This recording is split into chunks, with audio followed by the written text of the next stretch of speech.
A desinformação e a tentativa de manipulação dos jornalistas e da imprensa é uma constante na história das coberturas de guerra. E tem um livro que eu gostaria de recomendar que se chama A Primeira Vítima, de Philip Knighted, que é um compêndio, a história da cobertura de guerra desde a Crimeia, o primeiro conflito coberto por um jornalista profissional, e o conflito em Kosovo. E se chama Primeira Guerra porque rememora a frase do senador Iran Johnson nos Estados Unidos em 1918, durante a Primeira Guerra Mundial, na qual ele disse que quando a guerra começa, a primeira vítima é a verdade. E assim tem sido, né? A tentativa dos atores de manipularem as informações. Eu não gosto muito do termo fake news, porque se é fake não é news, né? Se é mentira, não é notícia.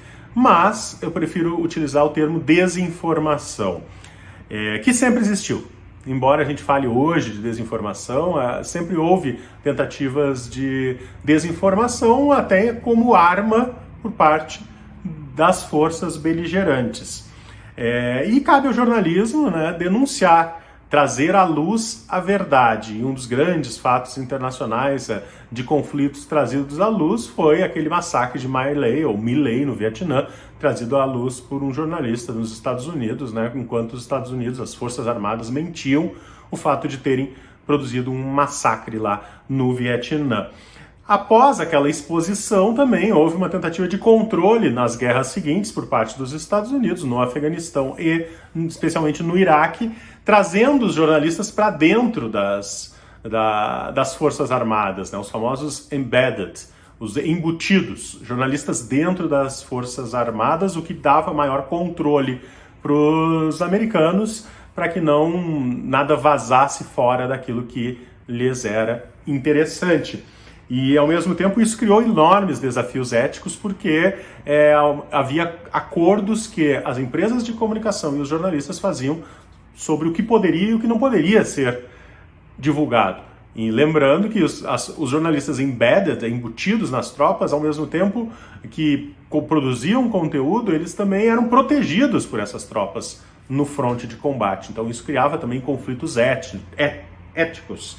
E eu acho que esse jornalismo instantâneo que a gente vive hoje, das redes sociais, muitas vezes, da internet, ele aprofunda muito mais os desafios, porque hoje a gente precisa divulgar a informação de forma muito rápida e, como a gente sabe, a desinformação ela corre solta. Uma informação de qualidade, bem apurada, ela demora muitas vezes para vir a público para ser noticiada, porque nós jornalistas temos o compromisso ético de verificar a veracidade dessas informações, enquanto a fake news corre muito mais rapidamente, a fofoca, a mentira e a desinformação. Eu tenho como objetivo, sempre numa cobertura de guerra, e foi o que eu fiz na Ucrânia e no leste europeu, sobretudo, narrar apenas aquilo que eu estou vendo, que eu estou testemunhando, para tentar evitar cair na desinformação. Eu utilizo essa premissa desde que eu cobri a guerra entre Israel e o Líbano. Eu fui o único jornalista brasileiro a estar dos dois lados do fronte em 2006, e eu me lembro que eu estava do lado de Israel e as pessoas, os leitores, muitas vezes criticavam o fato de eu estar trazendo só informações do lado de Israel, mas era uma maneira que eu tinha de me blindar da desinformação. Eu narrava apenas aquilo que eu estava vendo. Depois, quando eu fui para o Líbano, eu fiz a mesma coisa, narrando apenas o que eu via no Líbano.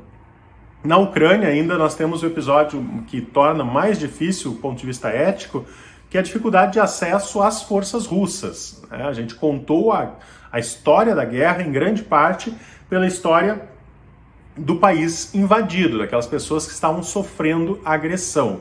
E muitas vezes também o risco de se cair em propaganda política por parte do governo ucraniano.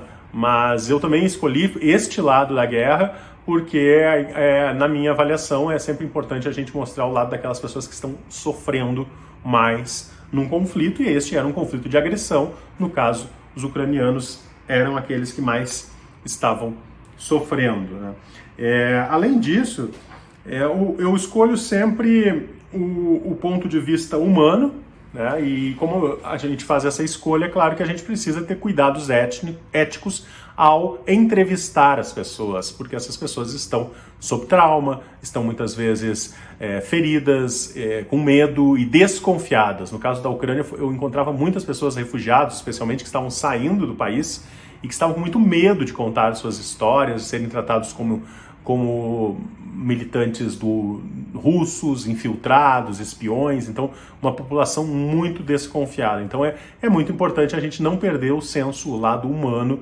e tentar conversar e respeitar essas pessoas que já estão sofrendo e não aprofundar ainda mais o sofrimento delas.